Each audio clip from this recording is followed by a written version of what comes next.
हाय, कैसे हैं आप लोग। उम्मीद है अच्छे होंगे। राइट। चलिए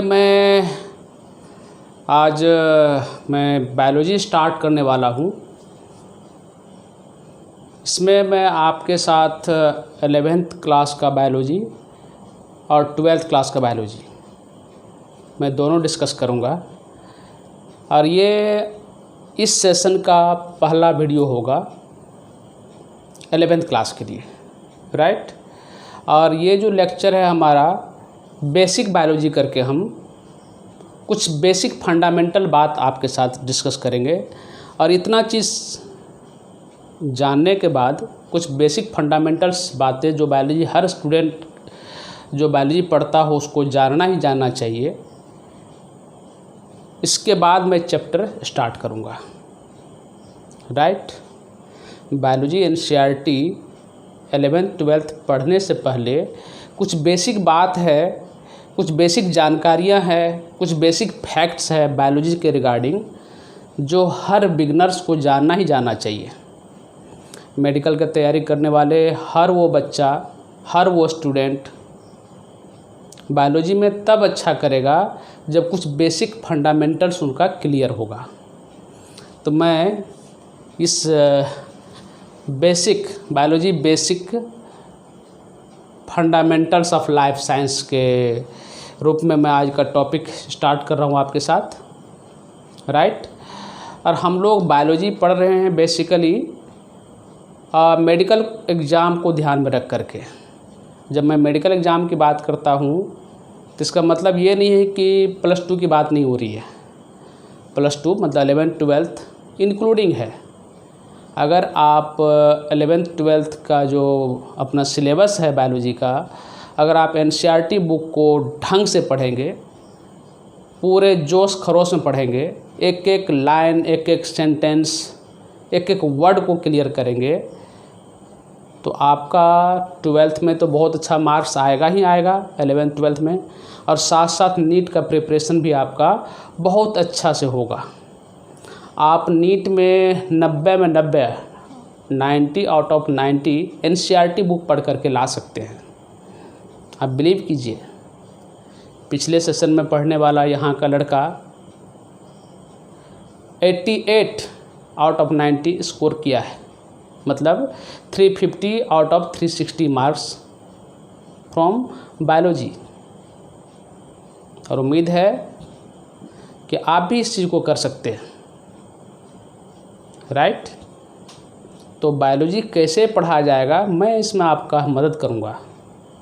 NCERT कैसे पढ़नी है, अगर यदि आप इस प्लेटफॉर्म से जुड़ते हैं तो फिर आप केवल मैं जो बोलता हूँ, मैं जो काम करने बोलूँगा, ईमानदारी से आप उतना काम करेंगे। मुझे उम्मीद है कि 2 साल, आने वाला 2 साल आपके लाइफ में बहुत चेंज ला सकता है। एजुकेशन, पढ़ाई एक ऐसा वेपन्स है, हथियार है जिससे आप हर कुछ हासिल कर सकते हैं लाइफ में। राइट। अपना सपना साकार कर सकते हैं मेडिकल कॉलेज जाने का, अच्छे डॉक्टर बनने का। और डॉक्टर बने तो मेरी विशेष है कि एम्स कॉलेज से बने। राइट। और मैं आपके साथ आपके सपनों को साकार करने के लिए आपके साथ कड़ी मेहनत करने को तैयार हूँ। क्या आप तैयार हैं? चलिए, कुछ बातें हैं जो कि जानना चाहिए हर मेडिकल तैयारी करने वाले बच्चों का। पहली बात कि आपको अपना एम फिक्स करना पड़ेगा। अगर दूसरा कोई जा सकता है एम्स कॉलेज और भी प्रेस्टिजियस कॉलेज है इंडिया में, तो आपका भी उतना ही हक है जितना औरों का है। आप भी कर सकते हैं। ठीक है। तो चलिए स्टार्ट करते हैं हम लोग। बायोलॉजी एम क्या है, तो इस प्लेटफॉर्म से जुड़े हुए हर बच्चे मोस्टली नीट का प्रिपरेशन करने वाले हैं। राइट। और नीट का प्रिपरेशन करने का मकसद क्या है कि डॉक्टर बनना है। और डॉक्टर कौन सा बनना है? MBBS ना, या और कोई डॉक्टर BDS या आयुर्वेदिक BHMS बोलते हैं, या होम्योपैथी BHMS, BAMS यूनानी, शायद मुझे लग रहा है कि सभी का प्रायोरिटी MBBS करने में है। एलोपैथी जो मेडिसिन का सिस्टम है वो करना चाहते हैं। तो चलिए मैं स्टार्ट करता हूँ। आपका जो एम है ना, क्या है एम?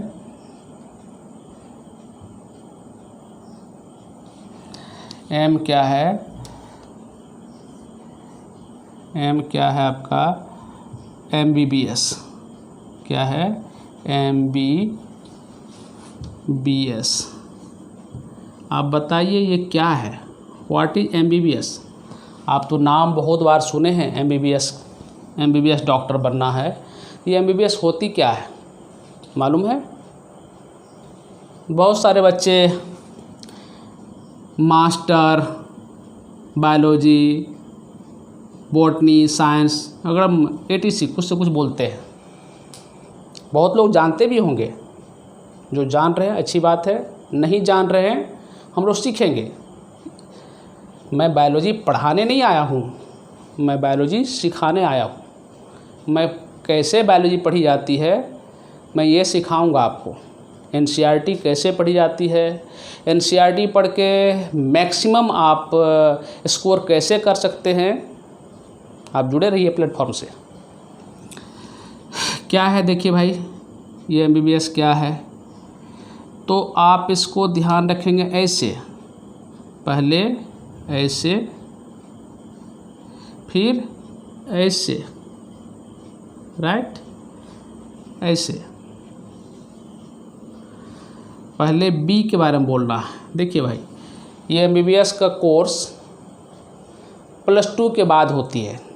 तो +2 के बाद जो भी कोर्सेस होती है उसको क्या बोलते हैं? बैचलर कोर्स बोलते हैं। जैसे आपने सुना होगा BA bachelor of arts, BSc bachelor of science, सुना है ना। इसी तरह से BTech बैचलर इन टेक्नोलॉजी। तो ये भी जो कोर्स है MBBS का, ये कोर्स का जो फुल फॉर्म है that is bachelor of medicine, सही है। अब देखिए इसमें ही, इस डिग्री में ही डॉक्टर का काम छुपा हुआ है। अब सोचिए डॉक्टर क्या करते हैं। आप कभी आप सिक पड़े होंगे तो डॉक्टर के पास गए होंगे, या किसी को जाते हुए देखा होगा। तो डॉक्टर क्या करते हैं? मेरे समझ से डॉक्टर या तो मेडिसिन लिखते हैं पुर्जा पे, प्रिस्क्रिप्शन यानी मेडिसिन लिखते हैं, या फिर सर्जरी करते हैं, राइट। तो देखिए इधर, तो डॉक्टर का काम ही है ये, उसी पर ये डिग्री छुपा हुआ है। चूँकि +2 के बाद होता है तो बैचलर कोर्स है। तो क्या है? Bachelor of medicine and bachelor of surgery. क्या फुल फॉर्म है इसका? बैचलर ऑफ, क्या फुल फॉर्म है? बैचलर ऑफ, यहाँ से लिख देते हैं,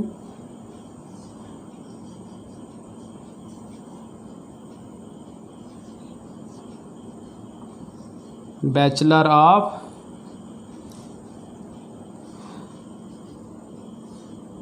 मेडिसिन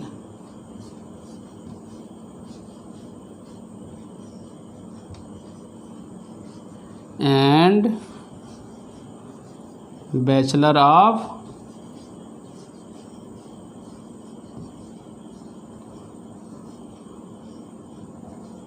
सर्जरी।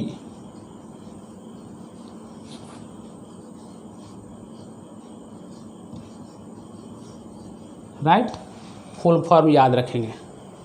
MBBS का फुल फॉर्म याद रखना चाहिए, क्योंकि तैयारी तो इसी का करना है ना अपना।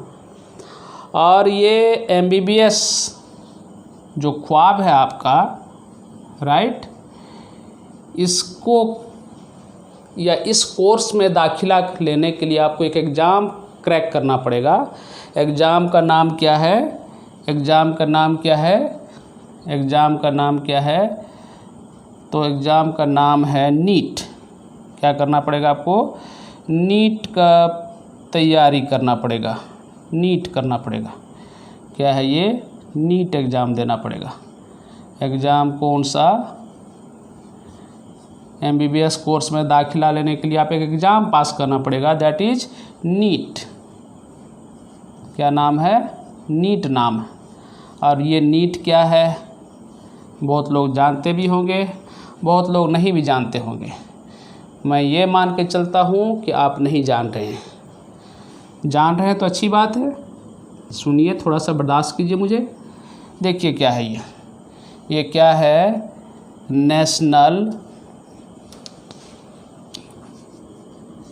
नेशनल बोलिए, साथ में बोलिए, नेशनल, ई फॉर एलिजिबिलिटी।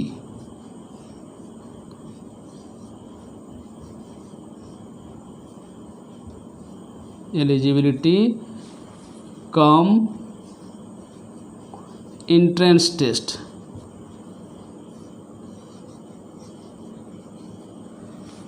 क्या है? एंट्रेंस टेस्ट बोलते हैं, test, right. National eligibility cum entrance test, राष्ट्रीय पात्रता परीक्षा बोलते हैं। ये प्रेस्टिजियस एग्ज़ाम है। पहले तो बहुत सारे एग्ज़ाम्स हुआ करते थे मेडिकल का, अब गवर्नमेंट का नॉर्म्स बदल गया है। इवन एम्स को भी मर्ज कर दिया गया है नीट के साथ, राइट। और ये नीट एग्ज़ाम में क्या चीज़ पूछा जाएगा आपको? इसमें पूछा जाएगा आपको नीट में पूछा जाएगा 3 सब्जेक्ट। सब्जेक्ट क्या क्या है? तो इसमें पूछा जाएगा आपको फिजिक्स। क्या पूछा जाएगा? फिजिक्स। ओह सॉरी, क्या पूछा जाएगा? फिजिक्स। दूसरा केमिस्ट्री और तीसरा बायोलॉजी, राइट। और हम लोग जानते हैं कि ये तीनों के तीनों सब्जेक्ट किसका पार्ट है? साइंस का पार्ट है कि आर्ट्स का पार्ट है? राइट, साइंस का पार्ट है। तो हम लोग देखते हैं साइंस क्या है, व्हाट इज साइंस, राइट। हम लोग देखेंगे। अब थोड़ा सा देख लेते हैं कि ये नीट का पैटर्न क्या है। बहुत बच्चे अभी जो बिगिनर्स हैं उनको मालूम ही नहीं है, ठीक है। तो मैं ये लेक्चर में उन्हीं को ध्यान में रख करके बना रहा हूँ। ये नीट टोटल क्वेश्चंस इसमें आएगा। टोटल क्वेश्चन कितना आएगा? टोटल क्वेश्चंस पूछा जाएगा इसमें आपको। इस एग्ज़ाम में टोटल क्वेश्चन 180 पूछा जाएगा, राइट। और ये 180 क्वेश्चंस में को इस तरह से बांटते हैं। फिजिक्स के हिस्से आता है कितना? तो 45 क्वेश्चंस। केमिस्ट्री के हिस्से आता है कितना? 45 क्वेश्चंस। और बायोलॉजी के अंदर आता है कितना? तो 90 क्वेश्चंस। और एक क्वेश्चन पे 4 मार्क्स होता है, तो टोटल मार्क्स कितना हो गया? टोटल मार्क्स हो गया नीट एग्ज़ाम, टोटल मार्क्स होता है इसमें 720 का। 4 से मल्टीप्लाई कर दीजिए। ये क्या है? 180 मल्टीप्लाई बाय 4, 720, राइट। तो देखिए इधर बायोलॉजी का हिस्सा ये दोनों के बराबर है ना। ये देखिए इसमें कितना मार्क्स का पूछेगा आपको? तो यहाँ रहेगा 180 मार्क्स का, ये भी रहेगा 180 मार्क्स का, और ये रहेगा 360 मार्क्स का, राइट। बायो में 360। ये जो 90 क्वेश्चंस आएंगे बायोलॉजी में, इधर क्या है, ये क्वेश्चंस है और ये क्या है, मार्क्स है। 90 आउट ऑफ 90 क्वेश्चन एनसीईआरटी का लाइन हुआ करता है। आप इतनी इतनी मोटी मोटी बुक्स, इसका मटेरियल उसका मटेरियल, आकाश पाताल, पता नहीं क्या क्या। समय है पढ़िए, मना ही नहीं है, लेकिन फिजिक्स केमिस्ट्री आपका फिर डैमेज होएगा। आप बायोलॉजी को स्मार्टली पढ़िए, एनसीईआरटी बार बार पढ़िए, जितना टाइम हो सकता है उतना पढ़िए। जितना बार पढ़ेंगे आप पूरा एनसीईआरटी, उतना ही ज़्यादा स्कोर आपका बढ़ता चला जाएगा। राइट, मिलते हैं फिर आपसे इस मैटर में मैं, ठीक है। अब देखिए, हम लोग देखे थे उधर कि ये जो नीट एग्ज़ाम है उसमें क्या पूछा जा रहा है, तो फिजिक्स केमिस्ट्री बायोलॉजी पूछी जा रही है, और ये तीनों किसका पार्ट होता है, तो साइंस का। राइट, तो हम लोग देखते हैं कि ये साइंस है क्या एक्चुअली। राइट, साइंस क्या है, देखिए इधर क्या है साइंस।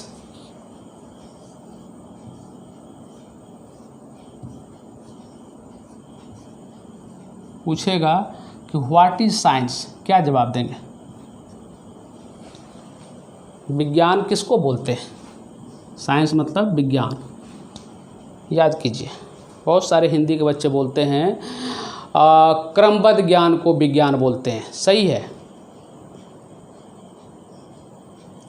चलिए मैं थोड़ा सा और भी कुछ ऐड करता हूँ, आप इसको ध्यान रखेंगे। नहीं जानते हैं कोई बड़ी बात नहीं कि नहीं जानते हैं, लेकिन सीखेंगे, जब सीखेंगे तो फिर उस बात को ध्यान रखेंगे। क्या है साइंस, ये हम लोग बोलते हैं सिस्टेमेटिक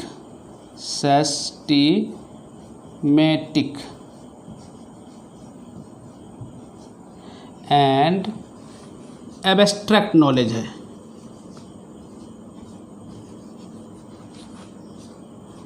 एब्स्ट्रैक्ट नॉलेज,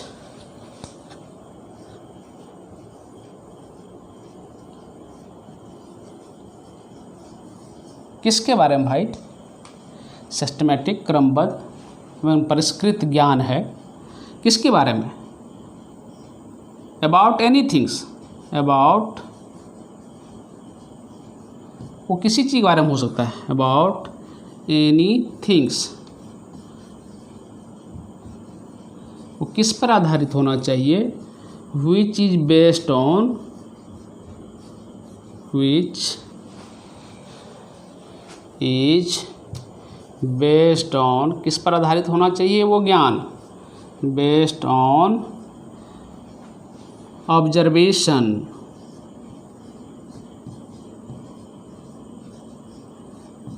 ऑब्जर्वेशन परिकलन पर आधारित होना चाहिए, फैक्ट्स पर आधारित होना चाहिए, एंड वेरीफाइड होना चाहिए किसके द्वारा, एंड वेरीफाइड बाय एक्सपेरिमेंटेशन।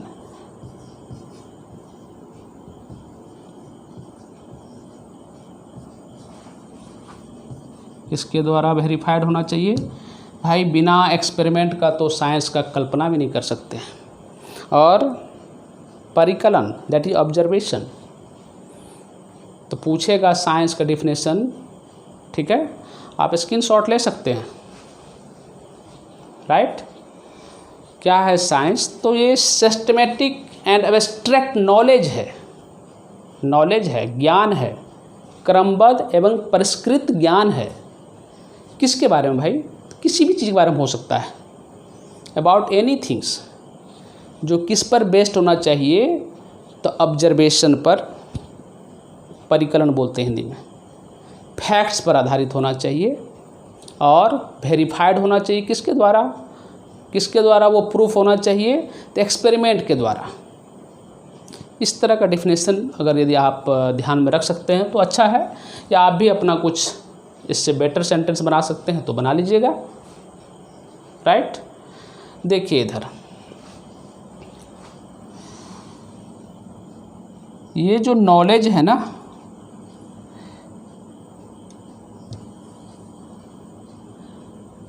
क्या लिखे हैं, ये लिखे हैं नॉलेज, है ना। तो देखिए इधर ये जो साइंस है, साइंस जो वर्ड है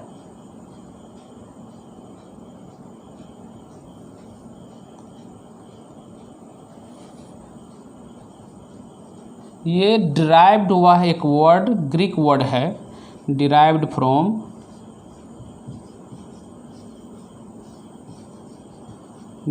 फ्रॉम साइंटिया, वर्ड साइंटिया। क्या है वो शब्द, साइंटिया।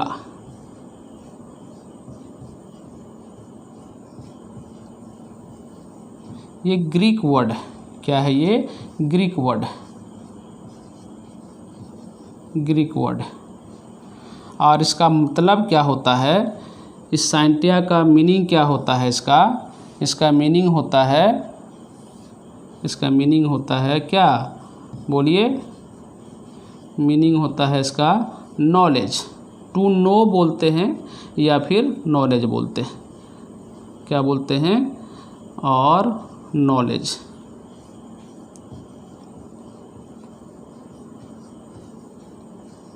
क्या बोलते हैं, नॉलेज बोलते हैं। क्या है ये, तो नॉलेज है, नॉलेज। तो इसलिए साइंस के डिफिनेशन में क्या वर्ड आता है, क्या वर्ड आता है, systematic and abstract knowledge. Science मतलब नॉलेज, ज्ञान ही तो है, राइट। आप इसका डिफिनेशन ध्यान रखेंगे। कौन सा वर्ड से साइंस ओरिजिनेट किया है या ड्राइव हुआ है, तो साइंटिया, ये ग्रीक वर्ड है, अभी बोली नहीं जाती है, डेड लैंग्वेज है। तो डेड लैंग्वेज है, इसमें समय के साथ कोई चेंज नहीं होता है। अपनी हिंदी है या इंग्लिश है, समय के साथ चेंज होता है, म्यूटेबल लैंग्वेज है ये, राइट। तो ग्रीक वर्ड डेड लैंग्वेज का वर्ड है, अभी बोली नहीं जाती कहीं दुनिया में, तो वहाँ से ड्राइव हुआ है। देखिए इधर आपके लिए मैं प्रिंटेड वर्जन में कुछ लाया हूँ, आप इसको ध्यान से देखिए। What is science, right. क्या कर रहा है, science is an organised way of gathering and analysing evidence about natural world. Organised way में इंफॉर्मेशन को गैदर करना, जमा करना और उसको एनालिसिस करना, analysing the evidence about natural world. Science is always changing, science जो है फिक्स नहीं होता है, समय के साथ चेंज करते रहता है। जो जो उसमें एडवांसमेंट होगी त्यों तो उसमें कुछ नया चीज़ आता रहता है। Scientific idea are open to testing, बिना टेस्टिंग का नहीं होगा। Discussion and revision. Scientific idea are open to testing, कहीं भी टेस्ट कर सकते हैं उसको, उस पर डिस्कशन कर सकते हैं, उसका रिवीजन कर सकते हैं। Science is a way of observing, अभी लिखे थे ना, बेस्ड ऑन ऑब्जर्वेशन। तो science is way of observing, observe करते हैं। A way of thinking and a way of knowing about the world, दुनिया को जानने का एक तरीका है science. Science is process not a things, क्या है ये, प्रोसेस है। साइंस क्या है, तो प्रोसेस है। The word science also refers to the body of knowledge, अभी देखे थे, नॉलेज लिखे थे, that scientific studies have gathered over time. ध्यान रखिएगा, ये कुछ पॉइंट्स है, आप इसको एक दो बार पढ़ लेंगे, कुछ बेसिक बात है जो आपको पता चलेगा। देखिए इधर साइंस, ये शब्द कहाँ से आया है, ये शब्द कहाँ से आया है, ये कहाँ से आया है, ये साइंटिया से, ठीक ना। साइंस originate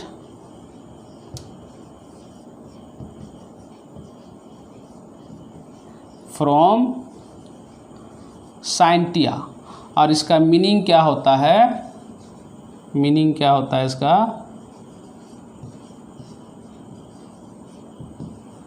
मीनिंग क्या है, टू नो या नॉलेज, ज्ञान है, राइट।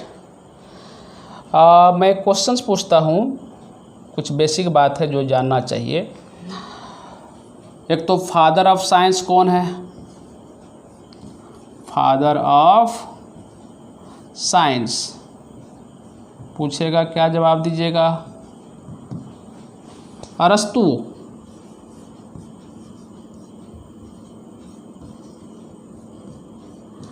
अंग्रेजी में अरिस्टोटल पढ़ते हैं, अरस्तु को फादर ऑफ साइंस बोला जाता है। पूछ लेगा कोई, फादर ऑफ मॉडर्न साइंस कौन है भाई, father of modern science, modern science कौन है, तो गैलीलियो।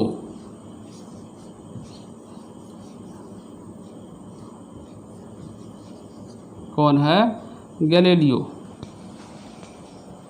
याद रखिए, Galileo, Galileo Galilei, right.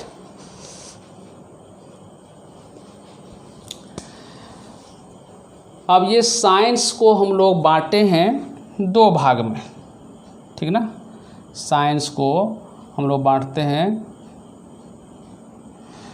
Basically दो भाग में। क्या है वो, देखिए,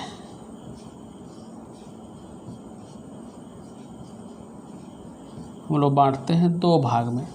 एक तो नॉर्मली बोलते हैं क्या हम लोग, फिजिकल साइंस, फिजिकल साइंस बोलते हैं। दूसरा क्या है, बायोलॉजिकल साइंस,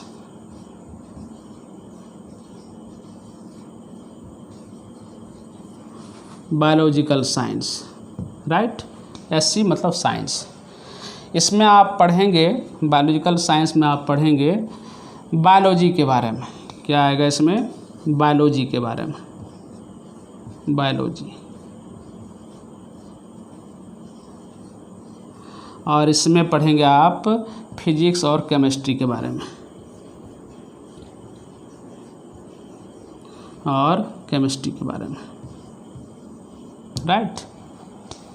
मोटा मोटे ऐसे बांटते हैं। ये बायोलॉजी हमारा आपके साथ चलेगा, 50% of NEET syllabus. Botany zoology दोनों पोर्शन में आपके साथ डिस्कस करूँगा। देखिए क्या लिखे हैं, biology is the discipline which deals with the study of living form. It is the science of life भी बोलते हैं। क्या है ये, देखिए इधर, ये बायोलॉजी के बारे में, ये क्या है, दो वर्ड के मिलने से बना। आगे हम लोग देखेंगे, एक क्या है, बायोस, और दूसरा क्या है इसमें, लोगस, ठीक है। और ये बायोस का मतलब क्या होता है, इसका मतलब होता है लाइफ, या बोलते हैं लिविंग। क्या बोलते हैं इसको, लिविंग बोलते हैं। और लोगस का मतलब क्या होता है, स्टडी, टू स्टडी, या डिस्कोर्स भी बोलते हैं।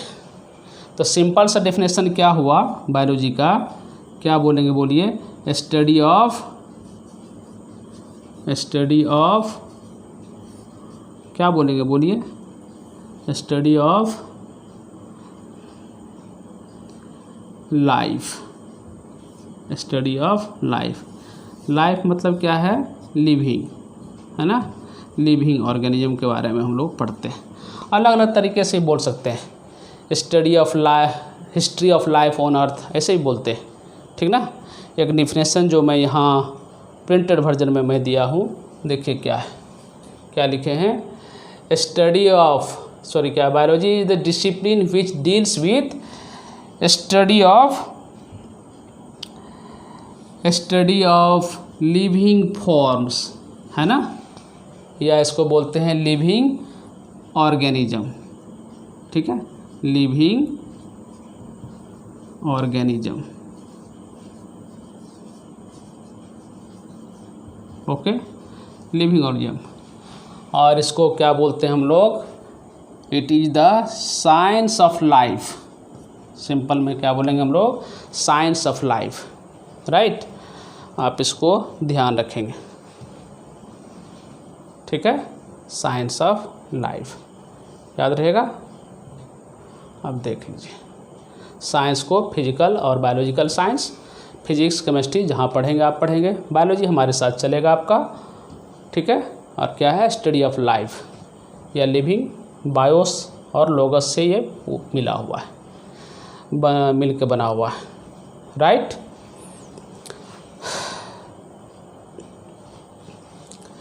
देखिए ये जो टर्म है बायोलॉजी, ये टर्म बायोलॉजी सबसे पहले किसने बोला था? ये क्वेश्चंस आते रहते हैं। कौन है टर्म बायोलॉजी वाला? टर्म बायोलॉजी कौन है?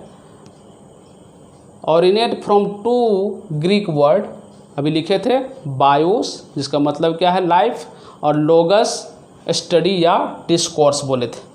क्या बोले थे? डिस्कोर्स बोले थे। स्टडी याद रखिए नॉर्मली, या डिस्कोर्स। तो बायोलॉजी टर्म दो वर्ड से मिलके बना है, दैट इज बायोस प्लस लोगस। ये टर्म दिया था दो साइंटिस्ट, लामार्क एंड ट्रिवेरियस। अभी देखेंगे आगे। राइट, तो ये ध्यान रखिएगा।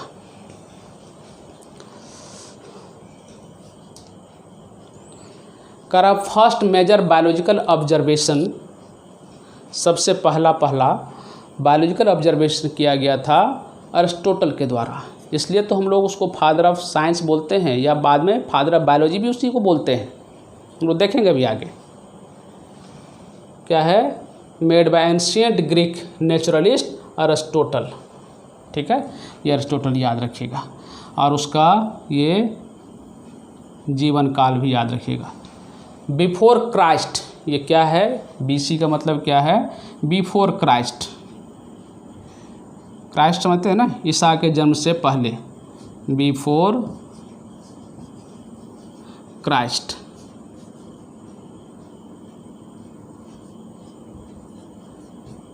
ओके, क्रिसमस मनाते हैं ना, क्रिसमस डे। तो जो यीशु मसीह के जन्म से पहले की बात है, तो वहाँ उल्टा चलता था डेट। तो 384 टू 322, ठीक है, उनका ये पीरियड है।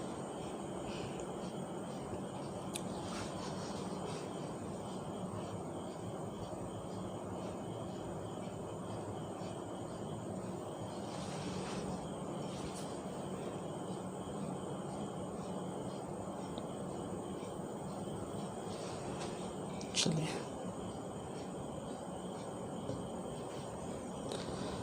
देखिए, who is known as father of science, तभी चर्चा किए थे अरिस्टोटल। पूछेगा who is known as father of biology, तब भी आंसर क्या जाता है? अरिस्टोटल। राइट, ध्यान रखिएगा, अरिस्टोटल क्या बोलते हैं? Father of biology. और ये बायोलॉजी को बांटे हम लोग, बायोलॉजी को हम लोग बांटे हैं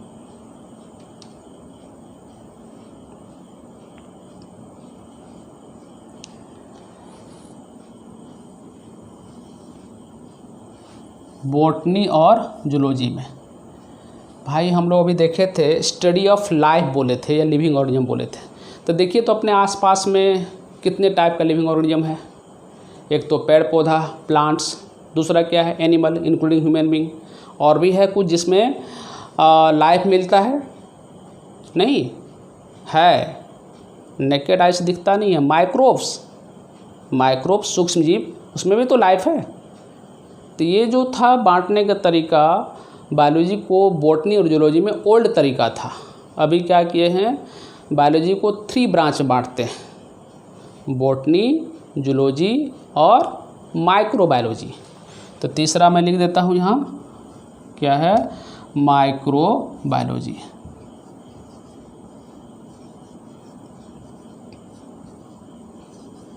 राइट।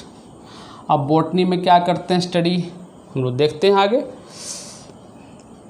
जूलॉजी में क्या स्टडी करते हैं, देखिए यहाँ पर बायोलॉजी में लॉजी वर्ड लगा हुआ है, जूलॉजी में भी लॉजी लगा हुआ है और माइक्रोबायोलॉजी में भी लॉजी लगा हुआ है। यहाँ पर नहीं है, ये एंशिएंट तरीका, ओल्ड तरीका था। अभी बॉटनी का टेक्निकल नाम क्या होता है, फाइटोलॉजी, फाइटोलॉजी बोलते हैं। फाइटो का मतलब होता है प्लांट, लॉजी मतलब स्टडी। तो बॉटनी में हम लोग स्टडी ऑफ प्लांट बोलते हैं। क्या बोलते हैं इसमें, बोलिए, study of plant, study of plant, किसमें, बॉटनी में, राइट। और ये जूलॉजी में क्या पढ़ते हैं हम लोग, जूलॉजी में क्या पढ़ते हैं, बोलिए, जूलॉजी में पढ़ते हैं स्टडी ऑफ एनिमल। जू मतलब एनिमल होता है, एनिमल क्या पढ़ते हैं, एनिमल पढ़ते हैं। और ये माइक्रोबायोलॉजी में क्या पढ़ते हैं भाई, माइक्रोबायोलॉजी में क्या पढ़ते हैं, स्टडी ऑफ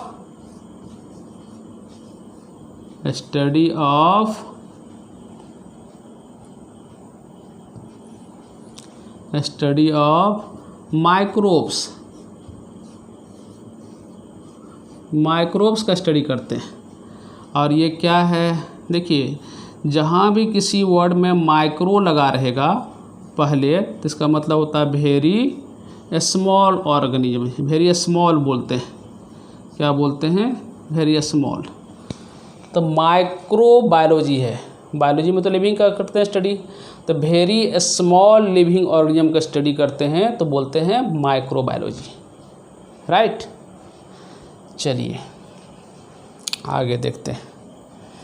कर रहा the science of plant is called botany, right. Plant का स्टडी करते हैं बॉटनी में, तो साइंस ऑफ प्लांट के लिए वर्ड क्या यूज करते हैं हम लोग, बॉटनी, राइट। क्या वर्ड यूज करते हैं, बॉटनी वर्ड यूज करते हैं, बॉटनी। या इसी को क्या बोले थे अभी, phytology. The word botany has been derived from Greek word botane, याद रखिएगा ये, जिसका मतलब क्या होता है, पास्चर या प्लांट बोलते हैं। बोटेन ग्रीक वर्ड है जिसका मीनिंग ही होता है प्लांट, राइट। और ये बॉस्किन, ग्रेजिंग, ग्रेजिंग एनिमल होता है जो प्लांट को खाता है, राइट। कह रहा है कि the technically botany is called phytology. अभी देखे थे ना, बॉटनी के जगह पर एक वर्ड बोले थे, सोचिए, जो जिसमें लॉजी वो लगा रहे और स्टडी किसका करता हो, प्लांट का, तो ये फाइटोलॉजी। फाइटो का मतलब क्या है, प्लांट, है ना, फाइटो का मतलब है प्लांट। और लोगस तो हम लोग देख चुके हैं स्टडी। और ये थियोफ्रेस्टस, याद रखिएगा, is known as father of botany, Theophrastus father of botany. Zoology का कौन है भाई, फादर ऑफ जूलॉजी। फिर अरिस्टोटल, तो 3 टाइम्स आता है फादर में अरिस्टोटल का नाम। पहला father of science Aristotle, father of biology Aristotle, father of zoology Aristotle. Botany Theophrastus. और माइक्रोबायोलॉजी, अब माइक्रोब्स का खोज कौन किया था, याद कीजिए, एंटोनी वॉन लीवेनहुक।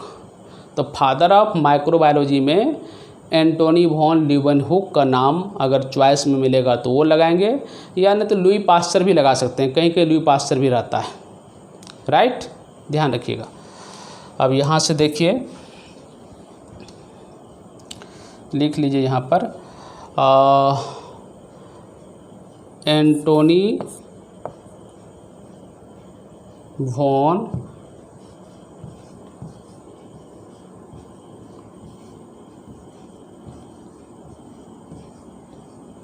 क्या है ये,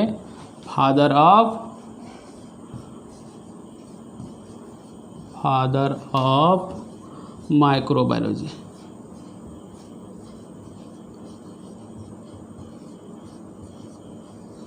राइट, अभी देखे तो उधर, अगर यदि ये चॉइस में नहीं है तो लुई पास्चर भी लगा सकते हैं।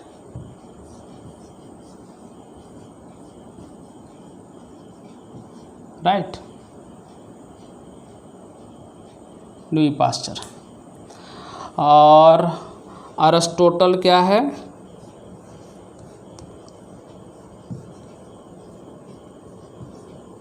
फादर ऑफ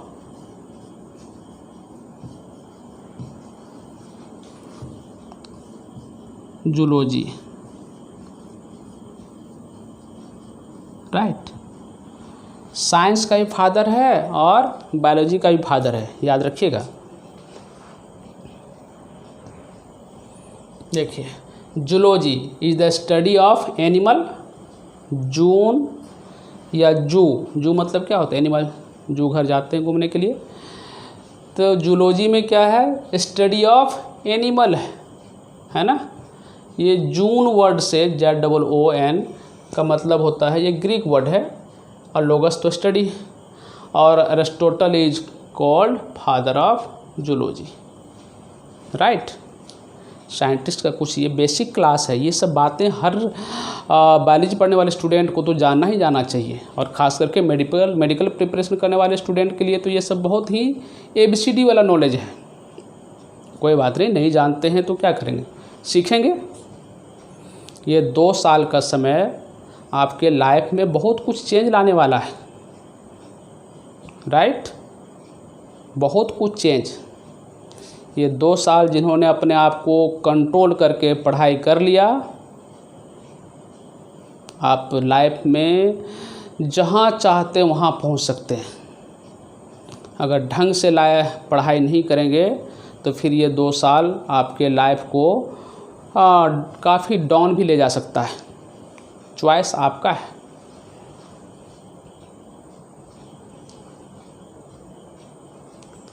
देखिए इधर, ये थे अरिस्टोटल साहब। राइट, अरिस्टोटल ग्रीक नेचुरलिस्ट थे, प्राकृतिक वैज्ञानिक थे। जन्म और ये मृत्यु, father of biology, father of zoology. Book कौन सा राइट किए थे, लिखे थे ये ध्यान रखना है, हिस्टोरिया एनिमालियम। ठीक है, यहीं पर ऐड कर दीजिए फादर ऑफ साइंस भी है, ये father of science. Okay, father of science भी थे अरिस्टोटल, ध्यान रखिएगा, काफ़ी इम्पोर्टेंट साइंटिस्ट हैं ये, दार्शनिक हुए थे। राइट, बहुत इम्पोर्टेंट है, आप स्क्रीनशॉट लेकर के रख सकते हैं इसको।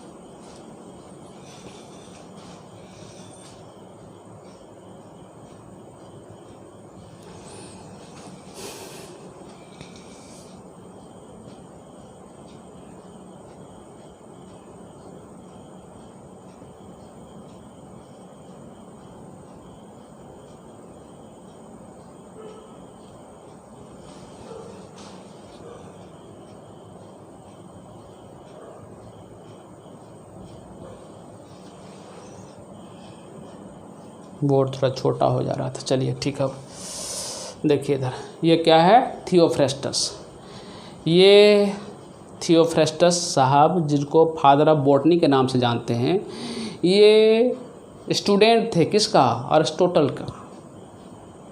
अरिस्टोटल के ये स्टूडेंट थे, और इनका इंटरेस्ट प्लांट के ऊपर स्टडी करने में था। अरिस्टोटल जी का तो था एनिमल पर, तो उसको फादर ऑफ जूलॉजी बोलते हैं। इनके लिए वर्ड आया फादर ऑफ बॉटनी।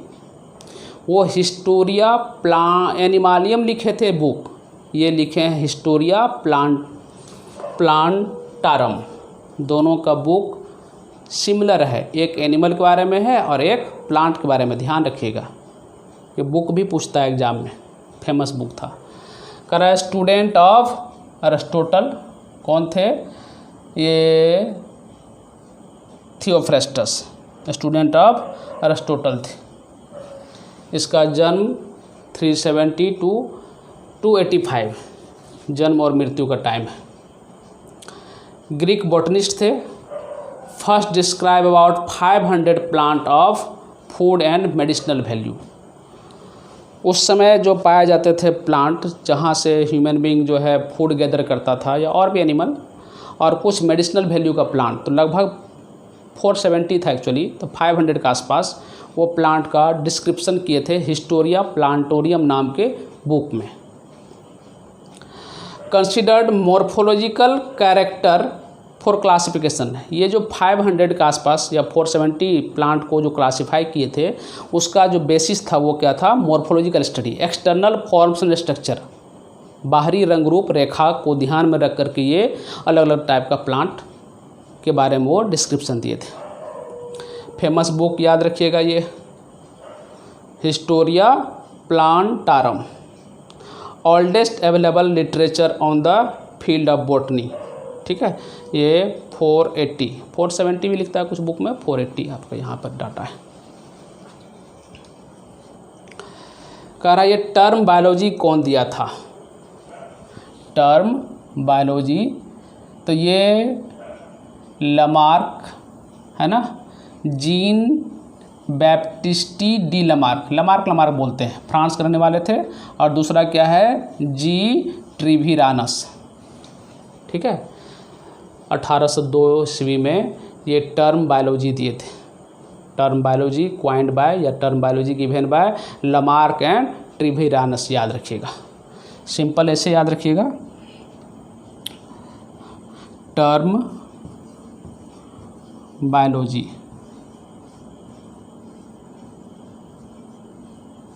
ये शब्द कौन दिया था?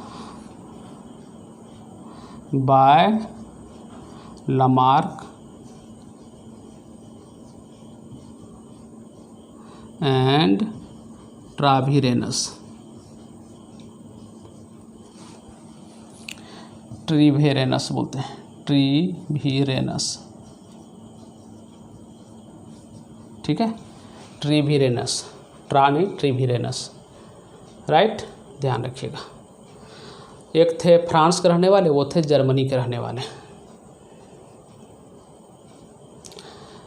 बायोलॉजी को हम लोग साइंस ऑफ एक्सेप्शन भी बोलते हैं।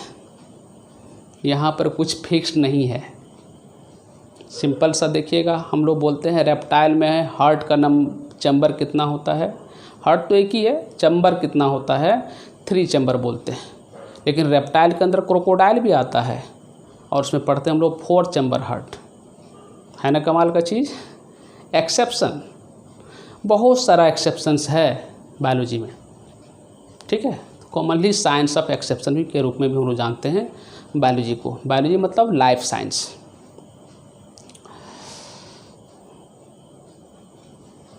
देखिए कुछ ब्रांच है बायोलॉजी में, कुछ ब्रांच है जो मैं आपके साथ डिस्कस कर रहा हूँ।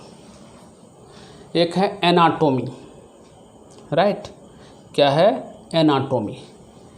एनाटोमी क्या है ये? एनाटोमी।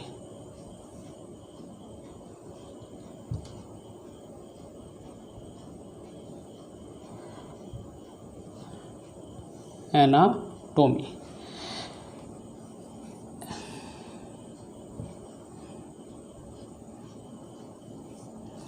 एनाटोमी, ये टोमी वर्ड जहाँ भी लगा रहेगा ना, मतलब होता है कटिंग, कटिंग, या बोलते हैं हम लोग डिसेक्शन। क्या बोलते हैं? डिसेक्शन। कहता है study of internal forms and structure, right. क्या है ये? स्टडी ऑफ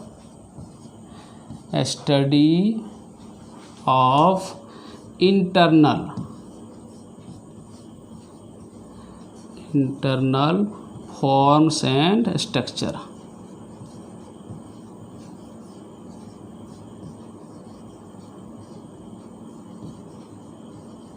किसका? तो ऑफ एन ऑर्गेनिज्म का, ऐसे ही बोलते हैं। लिखे हैं study of internal structure of plant and animal after dissection. ठीक है, डिसेक्शन। भाई इंटरनल चीज कैसे देखेंगे, तो फाड़ेंगे। मान लीजिए हमको ऐसे हमारे बॉडी का इंटरनल ऑर्गन के बारे में पढ़ना, आपको तो कैसे करेंगे, डिसेक्शन करना पड़ेगा। भाई डिसेक्शन नहीं करेंगे तब पढ़ेंगे तो क्या बोलेंगे, उसको मॉर्फोलॉजी बोलेंगे। बाहर से जब पढ़ते हैं हम लोग एक्सटर्नल फॉर्म्स एंड स्ट्रक्चर के स्टडी को हम लोग बोलते हैं मॉर्फोलॉजी। देखेंगे आगे। दूसरा ब्रांच है biochemistry, study of chemistry of living matter. हम लोग का बॉडी थाउजेंड्स ऑफ केमिकल से बना हुआ है, तो लिविंग ऑर्गेनिज्म के बॉडी में जो केमिकल सब्सटेंस है उसका स्टडी करते हैं, तो बोलते हैं हम लोग बायोकेमिस्ट्री करते हैं, बायोकेमिस्ट्री पढ़ते हैं। The study of chemistry of living matter, chemical composition, nature, mode of formation, functioning, right. अब देखिए साइटोलॉजी क्या है, साइटोलॉजी, साइटोलॉजी क्या है ये, cytology the study of structure of cell, ठीक है, structure of cell and their organelle. कोशिका के स्ट्रक्चर के बारे में जब पढ़ते हैं हम लोग तो क्या पढ़ते हैं, साइटोलॉजी पढ़ते हैं। और सेल बायोलॉजी क्या होता है, जब सेल का जन्म कुंडली पढ़ते हैं, सेल के बारे में जब पूरा इन्फॉर्मेशन गैदर करते हैं, जैसे क्या है, सेल कैसे डिवाइड करता है, सेल कैसे मल्टीप्लाई करता है, सेल कैसे मेटाबॉलिक रिएक्शंस होता है, सेल कैसे ग्रोथ एंड डेवलपमेंट करता है। जब ये सब बात पढ़ रहे हैं तो क्या पढ़ रहे हैं, सेल बायोलॉजी पढ़ रहे हैं। साइटोलॉजी में सिर्फ स्ट्रक्चर के बारे में बात करते हैं हम लोग, किसका, सेल का। और सेल बायोलॉजी में ऑल अबाउट सेल। देखते हैं अभी आगे। देखिए एक ब्रांच है अपना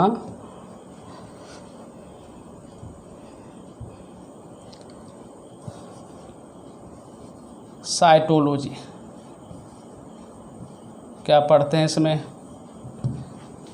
study of cell structure only, cell structure only, सिर्फ सेल का बनावट पढ़ते हैं। प्लांट सेल है चाहे एनिमल सेल है, उसके अंदर क्या क्या है, जो सब सेलुलर पार्ट ऑर्गेनली बोलते हैं, माइटोकॉन्ड्रिया, प्लास्टिड, लबक बोलते हैं हिंदी में, इंडोप्लाज्मिक रेटिकुलम, ये सब का स्ट्रक्चर के बारे में पढ़ते हैं। तो क्या पढ़ते हैं, साइटोलॉजी पढ़ते हैं। और ये सेल बायोलॉजी क्या है भाई, सेल बायोलॉजी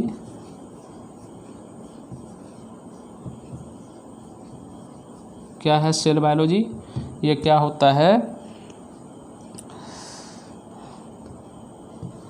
ये क्या होता है cell biology,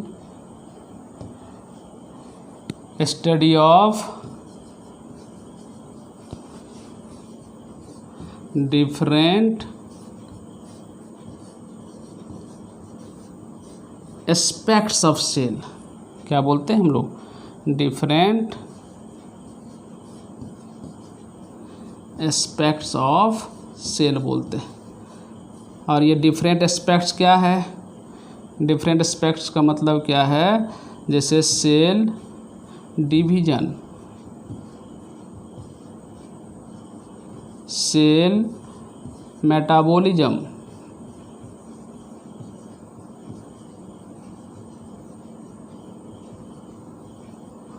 cell respiration,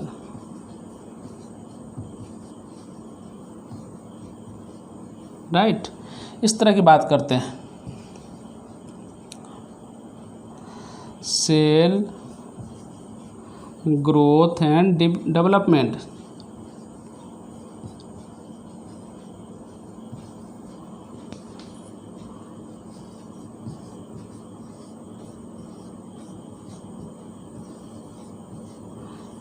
cell growth and development, ये सब जब पढ़ते हैं तो क्या पढ़ रहे होते हैं, साइटोलॉजी पढ़ रहे होते हैं, राइट, ध्यान रखिएगा।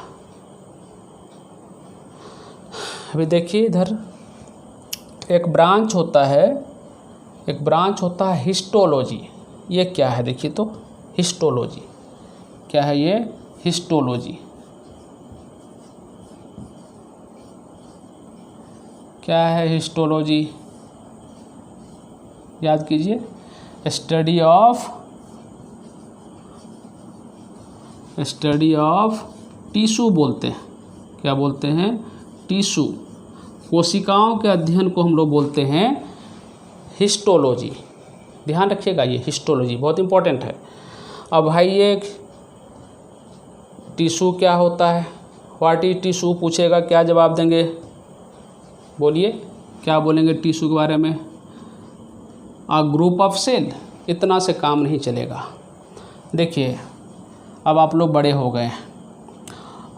अ ग्रुप ऑफ सेल, कोशिकाओं का वो समूह, ग्रुप ऑफ सेल हैविंग, दो बात लिखना जरूरी है। हैविंग, एक है common origin,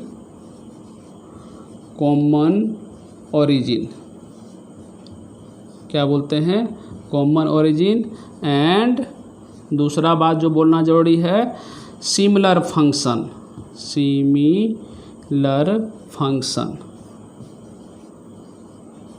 right, similar function बोलते हैं। A group of cell having common origin and similar function. इसका मीनिंग क्या है मैं डिटेल में समझाऊंगा, राइट। नेक्स्ट लेक्चर में कर लेंगे इसको। तो देखिए, इधर हम लोग पढ़ रहे थे अभी,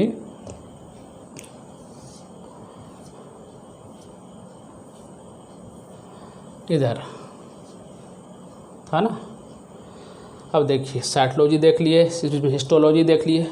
ये इकोलॉजी क्या है? इकोलॉजी क्या है? ये इकोलॉजी हम लोग study of relationship between living organism and non living environment के बारे में पढ़ते हैं। ठीक है, क्या पढ़ते हैं? Study of relationship between organism and environment. Organism living है और इन्वायरमेंट नॉन लिविंग है। इकोलॉजी में क्या पढ़ते हैं हम लोग?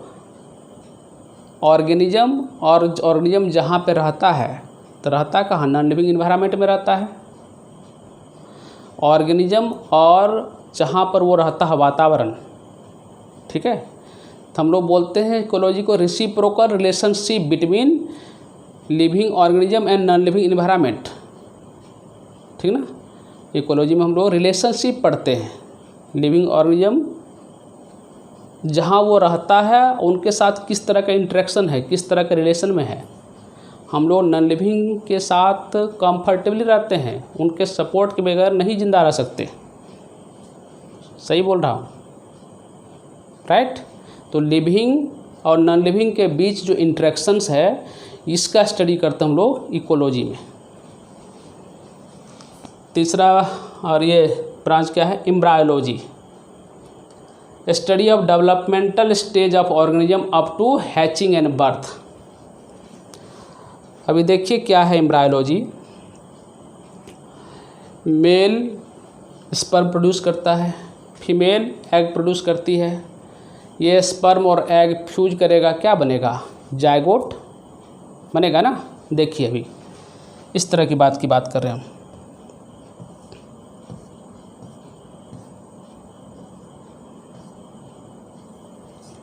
देखिए इधर,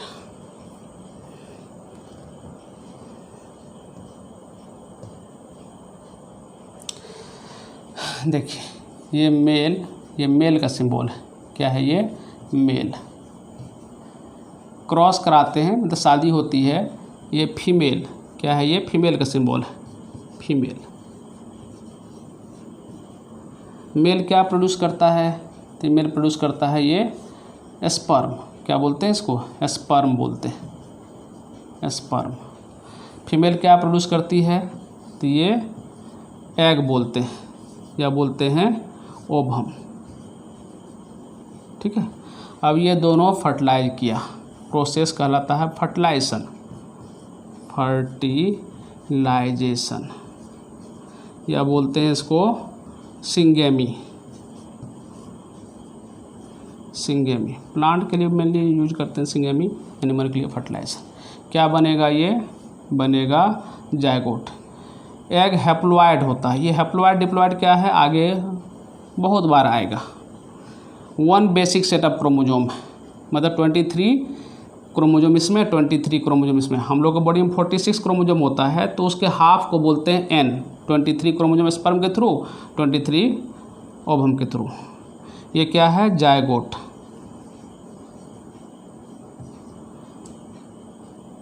और ये होता है क्या? 2n, डिप्लॉइड स्ट्रक्चर है।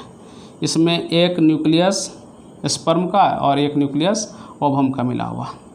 ये क्या है? यूनिसेलुलर। यूनिसेलुलर। हम लोग का लाइफ यहीं से स्टार्ट हुआ है। हम लोग न तो खलिया स्पर्म है, न तो खलिया ओवम है। हम लोग यहाँ से स्टार्ट है।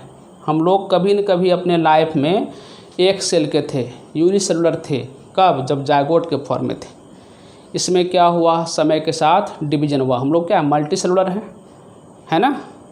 बहुकोशिकीय जीव है हम लोग। क्या है? इसमें डिवीजन हुआ। कैसा? द रिपीटेड माइटोसिस बोलते हैं।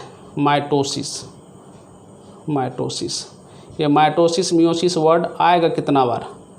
क्या होगा? एक बार डिवाइड करेगा 2 में, 2 सेल में डिवाइड करेगा। फिर से माइटोसिस होगा, कितना बनेगा? 4 सेल वाला बनेगा, है 4 सेल वाला बना, 4 सेल। फिर डिवाइड करेगा 8 सेल, सो ऑन, राइट। मतलब क्या है कि ये जो है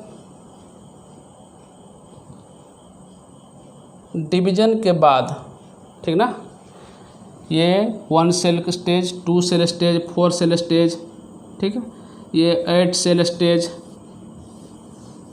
देख रहे हैं, ये 8 सेल स्टेज। एक सेल ये, दूसरा, तीसरा, चौथा, पाँचवा, छठा, सातवां, आठवां। फिर डिवीजन होगा, 16 सेल बनेगा, 16 बनेगा। फिर डिवीजन होगा 32, फिर 64। इस तरह से 2 के मल्टीपल में, कभी भी ऑड नंबर में नहीं बनेगा।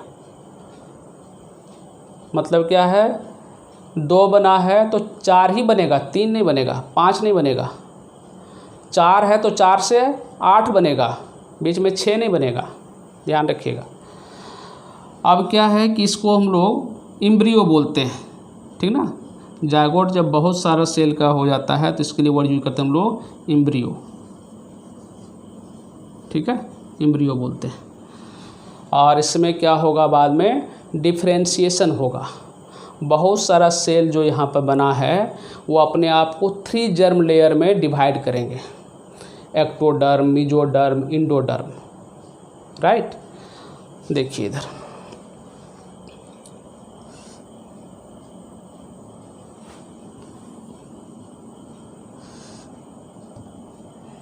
ये जो सेल है, ये जो सेल है, अपने आप को ये सेल अलग अलग काम के अनुसार से अपने आप को ये अलग अलग जर्म लेयर में डिवाइड कर लेंगे, ठीक है। ऐसे एक जर्म लेयर, इसी में से कुछ सेल, बहुत सारा सेल यहाँ डिवीजन हुआ तो बना है ये, तो बोलते हैं इसको एक्टोडर्म, एक्टोडर्म बोलते हैं। इसके बाद है, इसी में से कुछ सेल डिफ्रेंशिएट करेगा तो ये इस तरह से डिवाइड करेगा, अपने आप को अरेंज करेगा ऐसे, ठीक है। ये क्या हो गया? Mesoderm, mesoderm. और कुछ सेल इस तरह से डिवाइड करेंगे, अपने आप को ऐसे अरेंज करेगा। सेल सब एक ही सेल से बना हुआ है। अब ये क्या बनाएगा? Endoderm, endoderm, right. और इसी इधर के सेल से कुछ सेल डिवाइड होने के बाद जो है ग्रुप बनाया, दैट इज टिश्यू। कभी भी यहाँ का सेल और यहाँ का सेल दोनों मिलकर के टिश्यू नहीं बनाएगा, इसलिए बोले थे कॉमन ओरिजिन, ठीक है। कभी भी जब भी टिश्यू बनेगा तो यहाँ का सेल पिंच हुआ, मान लीजिए, चाहे यहाँ का सेल पिंच हुआ, यहाँ का सेल है ये पिंच होकर के ये इतना सारा, और कभी भी यहाँ का सेल ऐसे जो है पिंच होकर के यहाँ ये ग्रुप बना लिया, और जो है मान लीजिए कि इस तरह का सेल, यहाँ का सेल आके ग्रुप बना लिया, ये सब मिल करके टिश्यू नहीं बनेगा, टिश्यू नहीं बनेगा। ये अलग अलग जर्म लेयर का सेल है ना, सिंगल जर्म लेयर का सेल ही टिश्यू बनाने में भाग लेगा। अगर टिश्यू बनाना है तो यहाँ का सेल भाग लेगा ओनली, ठीक है। जो भी सेल होगा सब एक ही जगह से निकला होगा, ये बनाएगा टिश्यू, ठीक है, टिश्यू ऐसे बोलते हैं। तो एक्टोडर्म से हम लोग का बॉडी का जो पार्ट बना रहता है वो बना रहता है क्या, स्किन, ब्रेन, नर्वस सिस्टम, ठीक है। मेसोडर्म से बनना रहता है हार्ट, किडनी, मसल्स, ठीक है। और एंडोडर्म से रहता है GIT बोलते हैं, gastro intestinal tract, alimentary canal,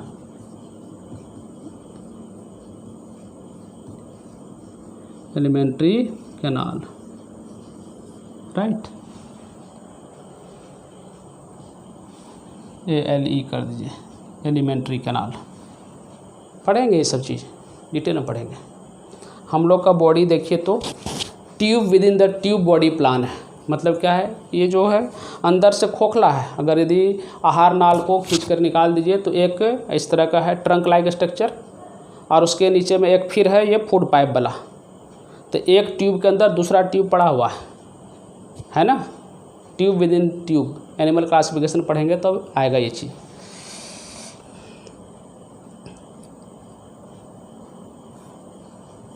तो ध्यान रखिएगा ये।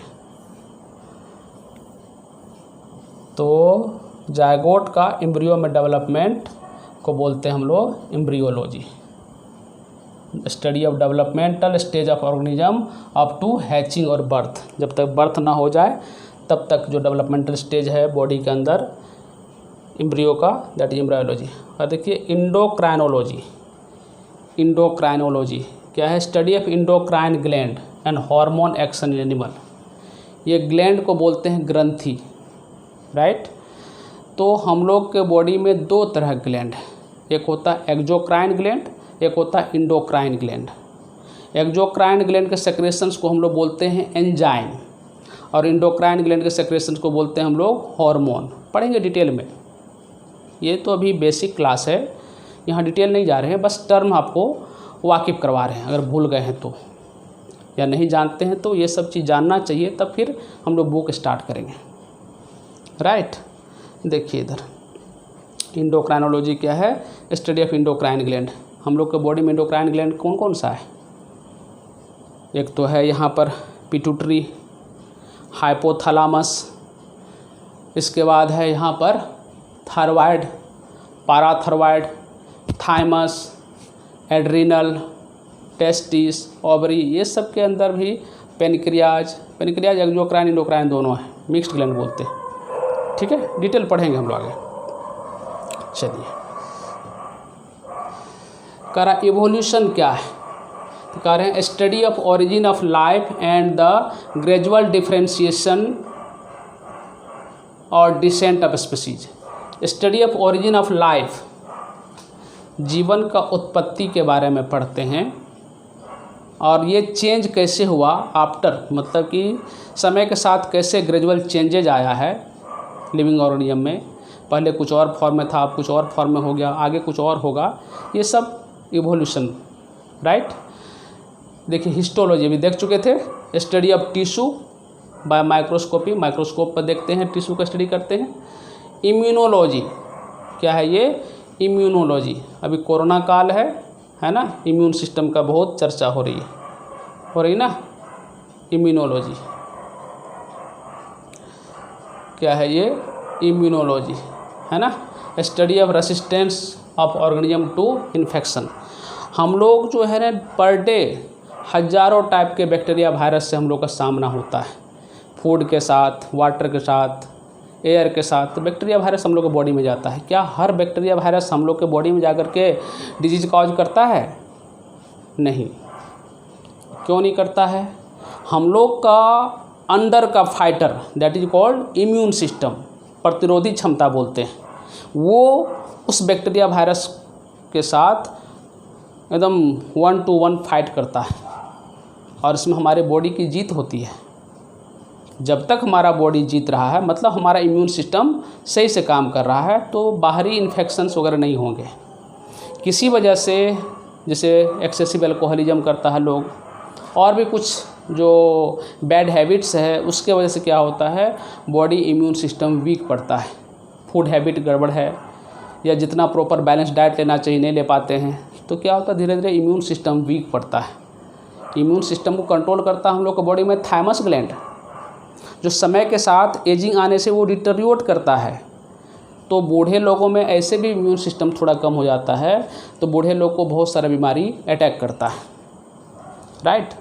ओल्ड एज के साथ थाइमस ग्लैंड पढ़ेंगे हम लोग, 11th में पढ़ना है, लास्ट चैप्टर में इंडोक्राइनोलॉजी वाला चैप्टर में पढ़ना है, इंडोक्राइन ग्लैंड में।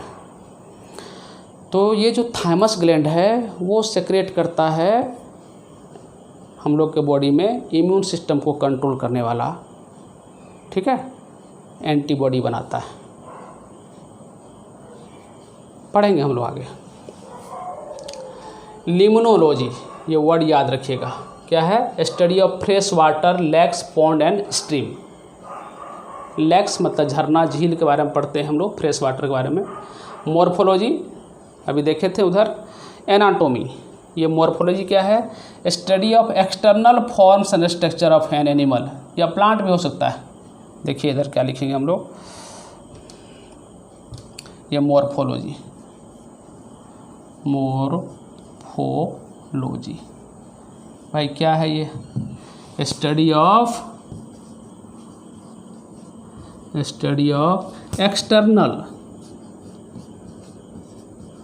External forms and structure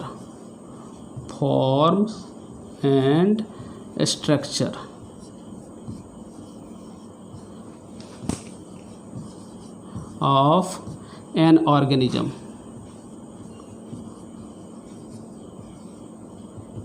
okay, organism में प्लांट एनिमल ऑर्गेनिज्म का पार्ट है। प्लांट मॉर्फोलॉजी हो सकता है, एनिमल मॉर्फोलॉजी हो सकता है। एक इमेजिन कीजिए एक प्लांट को उखाड़ करके यहाँ रखे हैं, तो क्या सब दिख रहा है उसका पार्ट? जड़ दिख रहा है, रूट दिख रहा है, स्टेम दिख रहा है, लीफ दिख रहा है, फ्लावर दिख रहा है, फ्रूट दिख रहा है, यही सब दिख रहा है ना। जब इस सब चीज़ के बारे में पढ़ते हैं तो क्या पढ़ते हैं? प्लांट मॉर्फोलॉजी पढ़ते हैं। आपके 11th में डाला हुआ है 5 number chapter morphology of flowering plant, 6 number chapter में एनाटॉमी ऑफ फ्लावरिंग प्लांट। ये फ्लावरिंग प्लांट का मतलब तो समझ में आता है कि फूल देने वाला प्लांट, ये मॉर्फोलॉजी वर्ड समझ में नहीं आता है। तो बेसिक क्लास में मैं यही सब वर्ड से मैं वाकिफ कराऊंगा आपको। ये मॉर्फोलॉजी क्या है? एक्सटर्नल, बाहरी रंग रूप संरचना का स्टडी है किसी भी चीज़ के बारे में। प्लांट होगा तो प्लांट मॉर्फोलॉजी, एनिमल होगा तो एनिमल मॉर्फोलॉजी, राइट। आप मेडिकल कॉलेज जाएंगे, वहाँ पर जो है अगर रैगिंग वगैरह होगा, सीनियर सब आपके साथ जो है थोड़ा सा हंसी मजाक करेंगे। अगर आप उनके अकॉर्डिंग नहीं कुछ करते हैं, कुछ अल्टर जैसा करते हैं, तो बोलेगा वो ज़्यादा होशियार बनते हो, मॉर्फोलॉजी बिगाड़ दूंगा। तो मॉर्फोलॉजी बिगाड़ने का मतलब समझ रहे हैं ना, हाथ पैर मुँह कान तोड़ने की बात करता है सीनियर, दैट इज़ मॉर्फोलॉजी। क्या है ये? पैलिएंटोलॉजी। इसमें स्टडी ऑफ फॉसिल्स करते हैं, जीवाश्म के अध्ययन को बोलते हैं हम लोग पैलिएंटोलॉजी, राइट। क्या बोलते हैं हम लोग? पैलिएंटोलॉजी, ध्यान रखिएगा, पैलिएंटोलॉजी। ये है मॉर्फोलॉजी। यहाँ एनिमल्स एंड प्लांट कर सकते हैं, यहाँ पर प्लांट्स, ठीक है। पैलियोजूलॉजी, पैलियोंटोलॉजी को 2 भाग बांटते हैं, palaeobotany and palaeozoology. Palaeobotany में study of fossils of plant, palaeozoology में study of fossils of animal. ये फॉसिल्स क्या है भाई? जीवाश्म क्या होता है, इसका डिफिनेशन क्या बताएंगे? क्या है बोलिए? व्हाट इज फॉसिल्स पूछेगा, क्या जवाब देंगे? ये फॉसिल्स क्या है? क्या है फॉसिल्स, बताइए।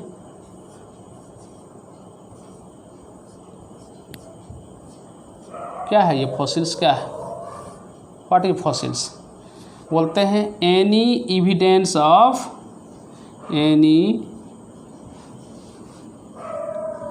Any evidence of past life, भूतकाल में पाए जाने वाले जीवन का प्रमाण। ठीक है, भूतकाल में पाए जाने वाले जीवन के प्रमाण को हम लोग बोलते हैं फॉसिल्स, राइट। ध्यान रखिएगा, एक साइंटिस्ट हुए हैं बीरबल साहनी, ठीक है, जो काफ़ी स्टडी किए थे फॉसिल्स के बारे में। कह रहा है ये फिजियोलॉजी क्या है, what is physiology, the study of function of various part within the organism.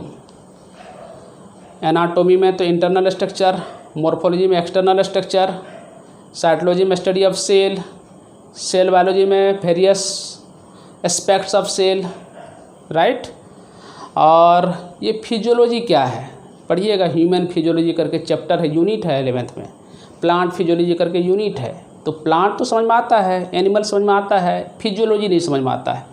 Physiology में हम लोग फंक्शंस की बात करते हैं, किसका, तो सेल के अंदर पाए जाने वाले जो सब सेलुलर पार्ट है, दैट इज ऑर्गेनली। जैसे माइटोकॉन्ड्रिया, तो माइटोकॉन्ड्रिया का फंक्शन क्या है, रिस्पायरेशन।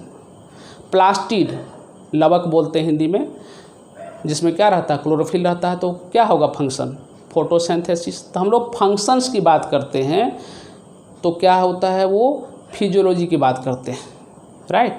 जैसे कि हम लोग बॉडी का ऑर्गन है हार्ट, जब हार्ट का फंक्शन के बारे में पढ़ते हैं तो क्या पढ़ रहे होते हैं, फिजियोलॉजी पढ़ रहे होते हैं। हार्ट का फंक्शन क्या है, pumping of blood, right.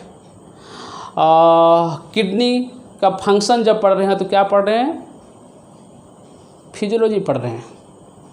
Kidney का फंक्शन क्या है, फिल्ट्रेशन ऑफ ब्लड, देखेंगे अभी आगे, राइट। दूसरा क्या है, साइकोलॉजी।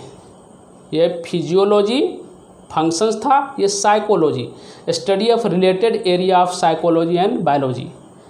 साइकोलॉजी मनोविज्ञान बोलते हैं, ठीक है, ध्यान रखिएगा। ये रेडियो बायोलॉजी क्या पढ़ते हैं इसमें, study of effect of radiation या radioactivity of on life. ये जो रेडिएशंस है, alpha, beta, gamma, UV radiations, infrared radiation, ये सब का इफेक्ट लिविंग ऑर्गेनिज्म के ऊपर क्या होता है, जब इसके बारे में स्टडी करते हैं तो क्या पढ़ते हैं, रेडियो बायोलॉजी, राइट। टैक्सोनॉमी, ये क्या है, टैक्सोनॉमी, हम लोग इसमें क्लासिफिकेशन, आइडेंटिफिकेशन एंड नेमिंग करते हैं ऑर्गेनिज्म का। अपने आसपास जो है ना लगभग 1.7 मिलियन स्पीसीज है, मतलब 17 लाख के आसपास, 1 मिलियन में 10 लाख होता है, तो 1.7 मिलियन स्पीसीज है हम लोग के आसपास। स्पीसीज समझते हैं ना, जैसे ह्यूमन बीइंग एक स्पीसीज है, डॉग एक स्पीसीज है, कैट अलग है, और डॉग के अंदर बहुत तरह का डॉग है, तो वो सब एक ही स्पीसीज के अंदर आता है, वैरायटी अलग है उसका। इस तरह से लगभग 17 से 18 लाख ऑर्गेनिज्म है पूरे वर्ल्ड में एस्टिमेटेड। तो उसका हम लोग क्लासिफिकेशन, फिर नेमिंग मतलब आइडेंटिफिकेशन, तो ये 3-4 बात जब जिस ब्रांच के अंदर करते हैं तो क्या है उसका नाम, टैक्सोनॉमी। तो पहले क्या करते हैं हम लोग, आइडेंटिफिकेशन करते हैं, फिर क्लासिफिकेशन करते हैं कुछ कैरेक्टर को आधार पर लेकर के, फिर उसका नेमिंग करते हैं, राइट। तो क्या करते हैं हम लोग, टैक्सोनॉमी पढ़ते हैं।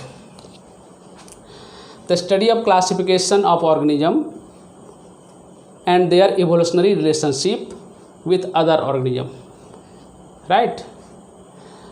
जूजियोग्राफी क्या है, study of distribution of animal over earth, earth के सरफेस पर एनिमल का डिस्ट्रीब्यूशन किस तरह है, कहाँ ज़्यादा है कहाँ कम है, दैट इज जूजियोग्राफी। और zoopathology, study of disease of animal, zoopathology, zoo मतलब एनिमल, पैथोलॉजी मतलब डिजीज, है ना, the study of disease of animal. करा Historia Naturalis book written by Pliny, ठीक है, ये प्लिनी नाम का साइंटिस्ट बुक लिखे थे एक, हिस्टोरिया नेचुरालिस, याद रखना है थोड़ा सा। ये 1000 प्लांट के बारे में इसमें इकोनॉमिक यूज के बारे में लिखा हुआ था, और ये तो और इम्पोर्टेंट है ये, ठीक है। ये William Roxburgh, father of Indian botany बोलते हैं।